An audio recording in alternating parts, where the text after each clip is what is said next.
علماء دیوبند کے المحند و مفند والے عقائد کو کفریہ کہتا ہے، نعوذ باللہ۔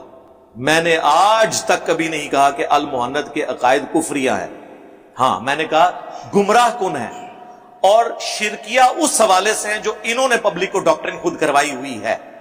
مثلا یہ کہتے ہیں نا بریلوی شرک کرتے ہیں، قبروں سے مانگتے ہیں، تو المحند میں لکھا ہوا ہے رہا بزرگوں کے سینوں اور قبروں سے فیض حاصل کرنا تو ہم اس کے قائل ہیں، مگر اس طریقے پر نہیں جو عوام میں رائج ہے، بلکہ اس طریقے پر جو خواص کو معلوم ہے۔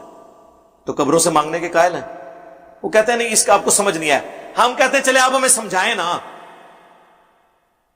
اب سمجھا تو سکتے نہیں، ہم کہتے ہیں ہم ہی آپ کو سمجھا دیتے ہیں۔ ارواح ثلاثہ میں اشرف علی تھانوی صاحب نقل کرتے ہیں کہ قاسم نانوتوی صاحب مرنے کے 6 سال کے بعد اپنی قبر سے نکلے، دیوبند میں تشریف لائے، خواب میں نہیں بیداری میں، جسد انصری کے ساتھ، اور دیوبند کے 2 مولویوں کی صلح کروا کے واپس چلے گئے۔ اور اس واقعے میں لکھا ہے کہ جن کی صلح کرانے آئے تھے سخت سردیوں میں بھی انہوں نے، سخت گرمیوں میں بھی رضائی اوڑی ہوئی تھی، ان کا پسینہ چھوٹا ہوا تھا، ظاہر ہے کہ مردہ قبر سے نکل کے آ جائے۔ تو انہوں نے پوچھا حضرت کیا ہوا آپ کو؟ ان کا ابھی ابھی مولانا تشریف لائے تھے جی۔ اور نقل کون کر رہا ہے؟ اشرف علی تھانوی۔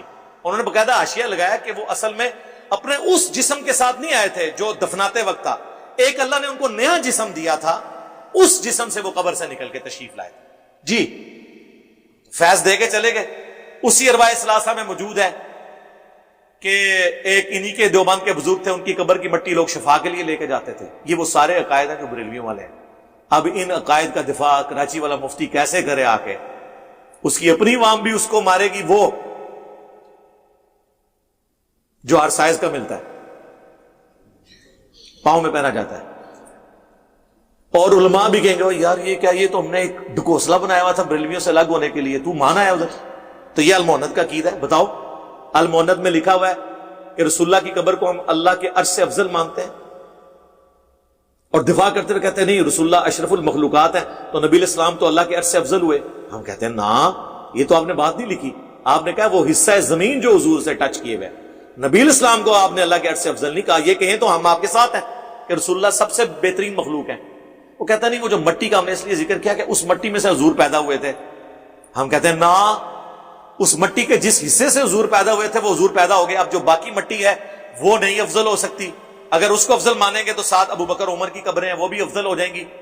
نہیں وہ ٹچ کیے ہوئے، تو ٹچ تو نہیں کی ہوئی، یہ بھی جھوٹ ہے۔ صحیح مسلم میں حدیث ہے کہ حضور کی قبر مبارک میں سرخ رنگ کی چادر بچھائی گئی، اس کے اوپر حضور کو دفنایا گیا۔ کہانی تو اڑا بھی جھوٹ نکلا ہے، حضور کو تو قبر انور ٹچ کر ہی نہیں رہی ہے، اس میں چادر ہے، تو اب کیا کریں، وہ چادر بھی افضل ہے۔ کوئی شے بھی صحیح سے نکل دی نہ دی۔ آؤ پورا ریاض الجنہ افضل ہے، پھر ہم آپ کو وہ بخاری کی حدیث سنائیں گے، دیکھنا میری شان کو اس طرح بلند نہ کرنا جس طرح نصارہ نے اپنے پیغمبر کے بارے میں کلیم کیا۔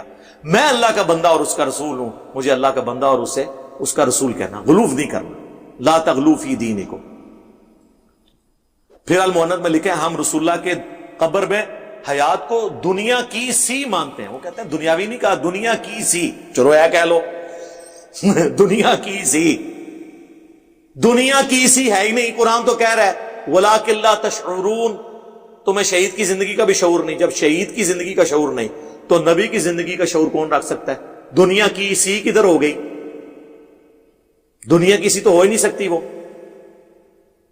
وہ برزخ ہے، آخرت کی سی ہے۔ وہ بخاری میں حدیث ہے، اما عائشہ کہتی ہیں کہ اللہ تعالیٰ نے رسول اللہ کی موت سے پہلے میرے تھوک کو اور رسول اللہ کے تھوک کو ایک جگہ جمع کیا، وہ مسواک والے واقعے سے جو چبا نہیں سکتے تھے۔ اس دن جو رسول اللہ کی دنیا کی زندگی کا آخری دن اور آخرت کی زندگی کا پہلا دن، ہم حیات نبی کو مانتے ہیں، آخرت کی، دنیا کی نہیں۔ آج بھی قبر مبارک کھولیں تو آپ کو نبی علیہ السلام نماز پڑھتے ہوئے نظر نہیں آئیں گے، وہ اسی حالت میں دفنائے ہوئے نظر آئیں گے جو 1400 سال پہلے، جسم مبارک بالکل سلامت۔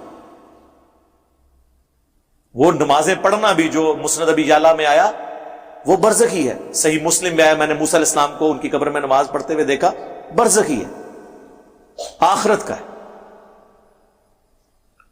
پھر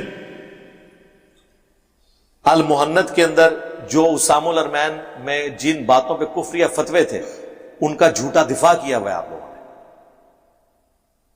اور آپ کے ایک بابا جی جس نے تقریر لگائی اس نے تو کہا ہمارا یہ عقیدہ ہے کہ نبی اسلام اپنی وفات کے بعد بھی دنیا میں جہاں چاہیں کون و مقام میں تصرف فرما سکتے ہیں. تو یہ تو بریلوی کہتے ہیں. تو بریلوی تو بندی بھی دونوں ایک ہو جائیں گے انشاءاللہ. ہو گئے میں بلکہ. تو میں نے اس عقائد کی یعنی گمراہی کا ذکر کیا.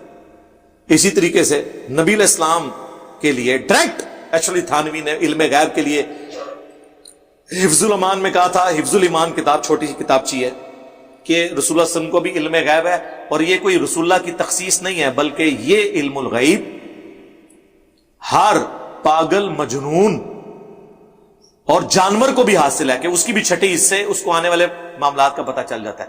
رسول اللہ کے علم الغیب جو وحی کی تائید کے ساتھ تھا اسے تشبیہ دی. اسی لیے اسامہ الارمین میں احمد بریلوی نے اشری تھانوی پہ کفر کا فتویٰ لگایا. بالکل ٹھیک لگایا, کیونکہ رسول اللہ کے لیے انہوں نے اپنی طرف سے ایک بات منسوب کی. اگر یہ وہ کہتا نا کہ کافر یہ کہتے تھے پھر تو بات ختم ہو جاتی. مجھے کہتے ہیں چھوکرا لفظ استعمال کیا تو وہ تو جھوٹ بول رہے ہو میرے اوپر.